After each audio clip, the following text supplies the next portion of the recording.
Today is Saturday, June 13th. Welcome to Big Book Daily. My name is Rob. I am an alcoholic. It is a thrill, honor, and joy to be here with you today as we journey through the Big Book of Alcoholics Anonymous and the 12 Steps and 12 Traditions. Today out of the Big Book, we're on Chapter 10, To Employers. We will be reading page 148. Out of the 12 and 12, we're on Tradition number 8. We will read 171, and I believe finish that chapter today. And of course, read the 24 hours a day and daily reflection. So with that, hope y'all are doing well this morning, my friends. Life is good over here. I got a big old smile on my face this morning. Yesterday, I was able to present my sponsor with a 7-year medallion. And just some quick love for my sponsor. He's a man that I love tremendously.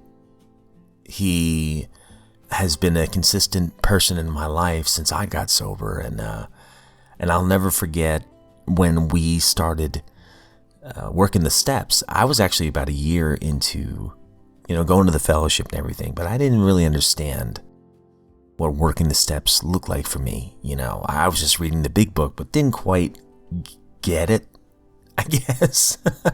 So it was right around the time that the churches were closing from COVID, right? When I started working the steps. But our church still allowed us to be on the property to have meetings.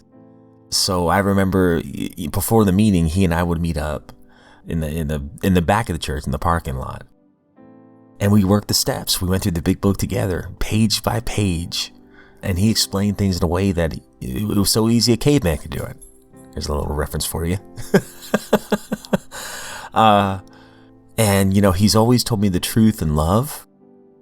And he's taught me so many things. The 5 things: read the big book, pray, call your sponsor, go to a meeting, help another drunk. And he also taught me always to remember. To remember how bad it was the next time I want to romance a drink. But also to remember how good it is now in sobriety. How much richer it is today. All the things that sobriety has given me that I never saw coming. And taken away that I never saw coming.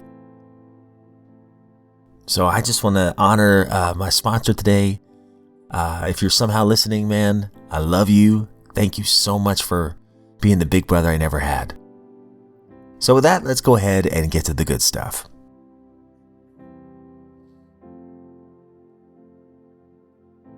All right, my friends. So if you recall from yesterday's reading, there was a little strategy here where the employer might give, one of the managers under him a copy of the big book and have him present this material to anybody that's under him.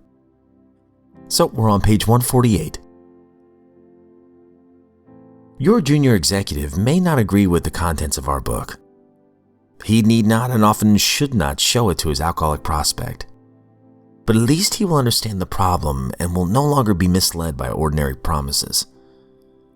He will be able to take a position with such a man which is eminently fair and square.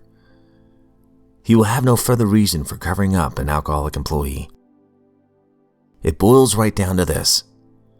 No man should be fired just because he is alcoholic. If he wants to stop, he should be afforded a real chance.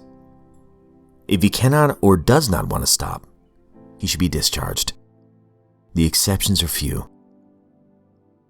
We think this method of approach will accomplish several things. It will permit the rehabilitation of good men. At the same time, you will feel no reluctance to rid yourself of those who cannot or will not stop. Alcoholism may be causing your organization considerable damage in its waste of time, men, and reputation. We hope our suggestions will help you plug up this sometimes serious leak.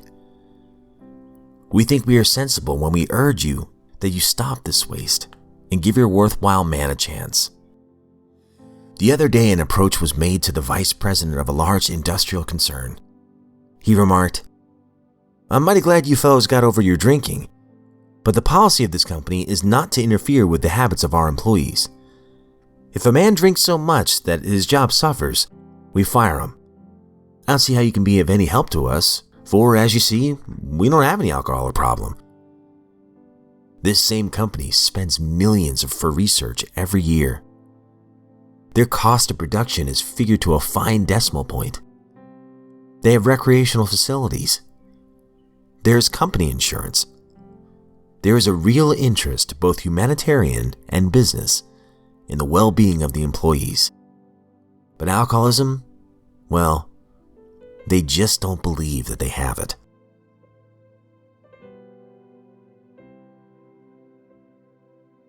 Out of the 12 and 12, we're on Tradition 8. Alcoholics Anonymous should remain forever non-professional, but our service centers may employ special workers. And for the last few days, we've been talking about the distinction between, those who are getting paid to do 12-step work, and that being probably unethical, versus those who are working special offices and things like that have to handle full-time positions that volunteers simply just will not do consistently. And they kind of make the distinction between the two, the ones that are taking advantage and the ones that desperately need some kind of financial compensation for the workload to make 12-step work possible. So with that, we're on page 171. We are going to finish off the chapter. It is significant now that almost no AA in our fellowship break anonymity at the public level, that nearly all these fears have subsided. We see that we have no right or need to discourage AAs who wish to work as individuals in these wider fields. It will be actually antisocial were we to forbid them. We cannot declare AA such a closed corporation that we keep our knowledge and experience top secret. If an AA member acting as a citizen can become a better researcher, educator, personnel officer, then why not? Everybody gains, and we have lost nothing. True, some of the projects to which AAs have attached themselves have been ill-conceived, but that makes not the slightest difference with the principle involved. This is the exciting welter of events which has finally cast up AA's tradition of non-professionalism. Our 12th step is never to be paid for, but those who labor in service for us are worthy of their hire.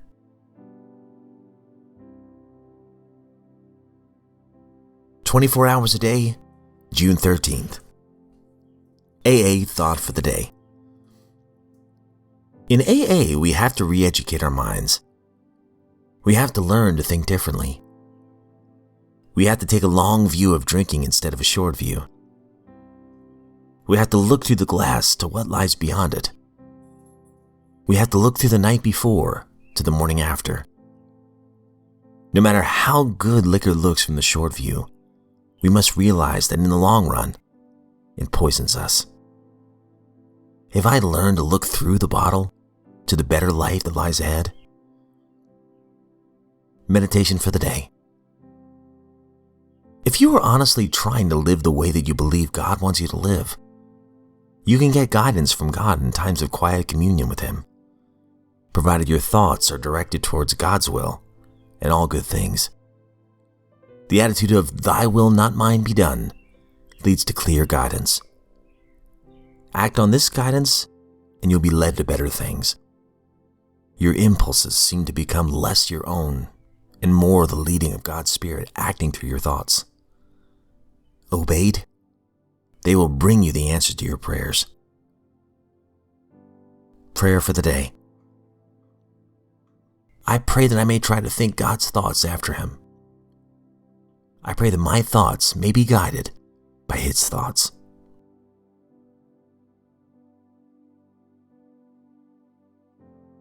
Daily Reflection, June 13th.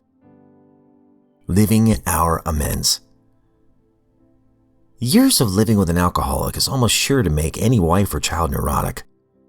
The entire family is, to some extent, ill. Alcoholics Anonymous, page 122.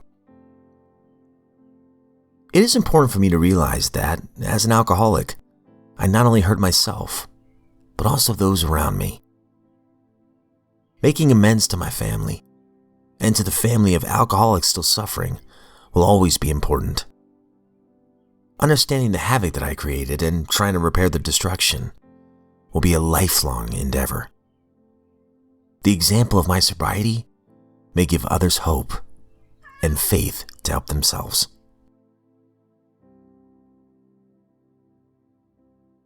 All right, my friends, that concludes today's reading. And man, some great stuff. I love the practicality of the 12 and 12. I know we talk about it all the time, but they make it very clear and really hammer it home at the end of the chapter. The main idea of the chapter, which was, let me get back to it. Our 12th step is never to be paid for, so that's a no-no. But those who labor in service for us are worthy of their hire. So that's the distinction that they make in that chapter. You know, the secretaries that have to run the central offices and the custodians that have to clean up the central offices, you know, things like that. Positions that make 12-step work possible. But if I, were to go help another drunk on a 12-step call or something like that, and I go, okay, that'll be $100. That's probably not a good idea. But yeah, going back to the daily reflection, living our amends. It is important for me to realize that as an alcoholic, I not only hurt myself, but also those around me. Now I remember thinking and saying, I'm not hurting anybody, I'm just drinking. What's the big deal? I'm not hurting anyone. Yes, I was. I was neglecting my family, my beautiful wife, my kids. Here's a practical example. When my son was very little, maybe a year or two old, he had a routine, right? If I knew he needed a nap, which he usually needed a nap around the same time every day, right? Like right around 11 o'clock, 12 o'clock. What I would do, when my wife and I discovered, is I would put him in the car, in his little car seat, and we would do like a lap around the block, just a quick drive. And by the time I got back home, he was out. For you parents out there, the dismount, getting the sleeping child out of the car seat is crucial. The transition from the car seat to their bed or their crib or whatever. So when I would get my son out of the car and take him inside and lay him down on the couch, maybe put a blanket over him or something, I'd be so excited I'd go into the garage and drink. That was my time to drink. Forget spending time with my wife. And then, for the days he didn't fall asleep, I'd get so mad. I'd get him out of the car and he wakes back up. Huh? What's going on? Because it interfered with my drinking. That was so selfish. And I need to also talk about my whole life revolved around drinking. And as long as you didn't get away with that, we were fine. But if you did, I was very resentful.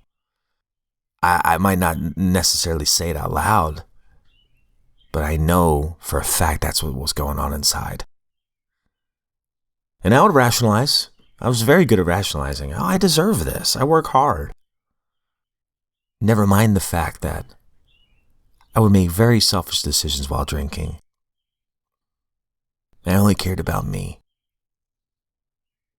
And when you get caught in all your lies, the people who love you the most, they confront you. That's when I finally see the destruction I've been causing. And it was not a pleasant thing.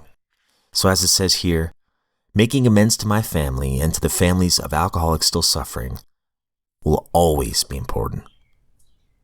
Understanding the havoc that I created and trying to repair the destruction will be a lifelong endeavor. So right there, okay, the tornado of my alcoholism, it did destroy things. It's like a literal tornado rushing through a house, right? So now that I'm sober, I get on my knees and I pray, God, how can I make amends today? and I pick up one piece of debris at a time. And He does supply me with the strength and the willingness to do it. All right, and I start cleaning up the wreckage. But it doesn't happen overnight. It's one piece of debris at a time sometimes. And then eventually, I can start rebuilding the house, but this time, it's upon a better foundation, a much better foundation. As we talked about a couple of weeks ago, or maybe a couple of days ago, a foundation built upon the rock. But it takes time. And as it says right here, understanding the havoc I created, trying to repair the destruction will be a lifelong endeavor. But you know what the beautiful thing is? That sounds very daunting, right? Especially early on in recovery. But the fruits of making these amends, whether they're direct or indirect, they keep me going. To see the God of my understanding bless our marriage. It's stronger than it's ever been. To see my children hopefully never see their dad drink. They don't remember. My daughter was a 6-month-old and my son was about maybe 2 at the time when I first got sober. I'm present with them instead of trying to get away from them so I can drink. This is fruit along the way. Just going on one day at a time. It's beautiful stuff. But guys, I've rambled on way over. I hope you all have a good one. Please know, as always, I don't speak on behalf of AA, NA, Al-Anon, any other sect or denomination. I'm just a joyful drunk in this lifeboat of recovery. Honored to be here. And please send us an email if you ever want to share your experience, strength, and hope.